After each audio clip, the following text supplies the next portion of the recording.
ડભોઈ નગરપાલિકા દ્વારા વેરા વસૂલાતની કામગીરી દરમિયાન છેલ્લા ઘણા વર્ષથી ₹25,000 ઉપરાંત વેરો બાકી હોય નગરપાલિકા દ્વારા સરબત કુવા પાસે આવેલ નનુભાઈ મોહડાવાળાનું મકાન એક નંગને બંધ કરી સીલ મારી દેવામાં આવતા ચર્ચાનો વિષય બન્યો છે।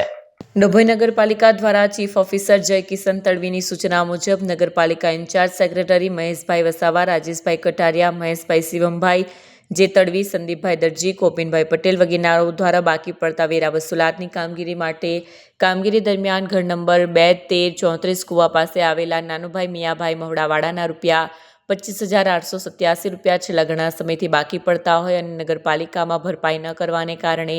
ચીફ ઓફિસરની સૂચના મુજબ કર્મચારીઓ દ્વારા મકાનને સીલ કરવામાં આવ્યું। હાલ વેરા વસૂલાતની કડક કામગીરી કરવામાં આવી રહી છે। વીડિયો જર્નાલિસ્ટ ફઝલ રઝાક ખત્રી સાથે સત્યા ટીવી ન્યૂઝ ડભોઈ। આજરોજ જે નગરપાલિકાના વેરા શાખાના કામગીરી કરવામાં કયા કયા વિસ્તારમાં કામગીરી કરવામાં આવ્યા છે?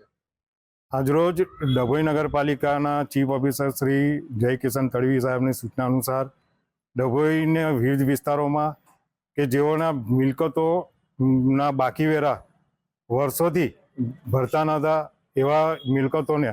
સીલ મારવાની કાર્યવાહી હાથ કરવામાં આવેલી હતી અને એના ભાગરૂપે ડભોઈ સરબત કુવા વિસ્તારની અંદર 2, 13, 34 નંબરની જે મિલકત છે તેને મકાનને સીલ કરવામાં આવેલ છે અને સાથે સાથે ટાવર વિસ્તાર જે બીજા અન્ય વિસ્તારોમાં પણ વસૂલાત માટે અમે ટીમ નીકળેલ હતી અને વસૂલાત કરવાની કાર્યવાહી કડકમાં કડક કરી રહ્યા છે। સાથે સાથે આ તબક્કે ડભોઈની મિલકતદારોને એ પણ જણાવીએ છીએ કે પોતાની મિલકતોના જે બાકી વેરા છે એ તાત્કાલિક ભરી જાય, નહીં તો આવીને આવી કડક કાર્યવાહી કરવામાં આવશે અને જરૂર જણાય તો મિલકત જપ્તી કરી તેની હરાજી પણ કરવાની કાર્યવાહી હાથ ધરવામાં આવશે